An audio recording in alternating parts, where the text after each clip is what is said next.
Sabay na binisita kasudman in the Ako Bicol Party List Representative Elizalde as in House Speaker Martin Romualdez ang probinsya ng Catanduanes na labing na danyarang kan Super Typhoon Pipito ka nakaaging Sabado, Nobyembre 16. Kasabay kan pagbisita kan duwang opisyal, an pananauman in manlain-lain na asistensya asin pakonsuelo sa mga apektadong namamanuaan kan isla. Arog ang kakanin vendor na si Nanay Marites kan Barangay Gugun Centro Vera Catanduanes na pira sa kadakol na natawan in food packs. Labi ang sayang pasasalamat sa narisibing food items. Lalo pa taday pa lamang da siya nakakapunpuon magtinda na sulamenting pigkukwaan niya nin income. Ngani daw papaano makatabang sa sayang esposo na sarong pajak driver.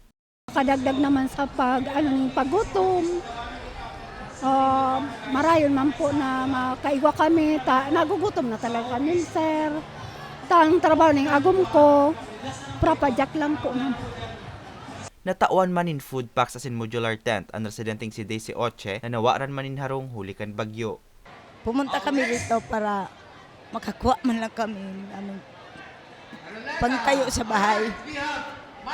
Kasi po, wala na po akong single parents na lang po ako. Tapos 5 yung anak ko.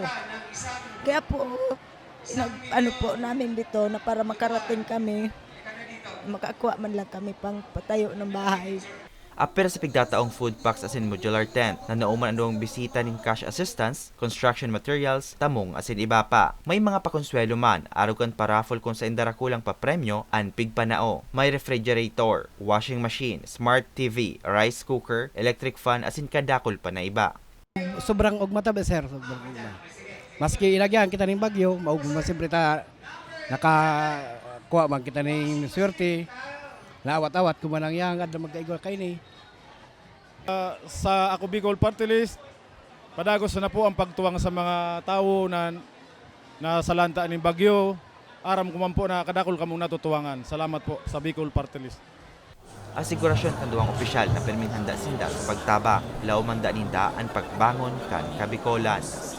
Pag-ugal sa atin ang una-una po, malasakit sa ating mga kababayan na especially po ang Bicol, malapit po kay Speaker ang puso sa ating mga Bicol, Oragon. Tinatanong ng Speaker kung bakit Oragon ang ganda tayo. Kahit na tayo binabagyo, tayo po'y Oragon pa rin. No? We're stand still, very resilient.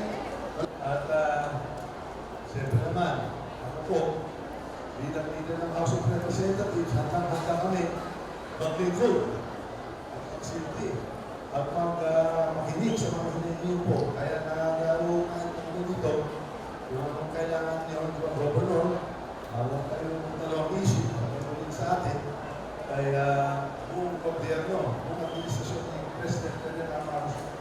Mientras tanto, makalis ang pananaon ng asistensya sa Catanduanes sa Albay, pigbisita man kanduang opisyal ang probinsya ng Camarines Sur para manauman nin mga asistensya para sa mga baretang tatak Bicol. Hercules Barbacena.